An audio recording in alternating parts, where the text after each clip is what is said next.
Okay. Princess, I am your fairy godmother.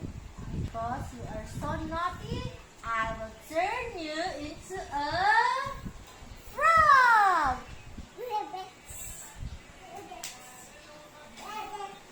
Come here. Now, I will turn you into a horse.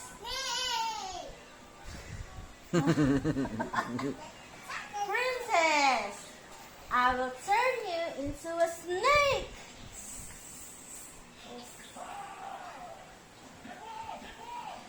I will turn you into a tiger. And now you will be a dog.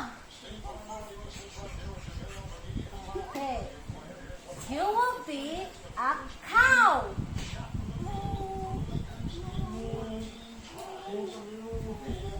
And you will be a sheep. Okay, now because you are very good, I will turn you back into your old self.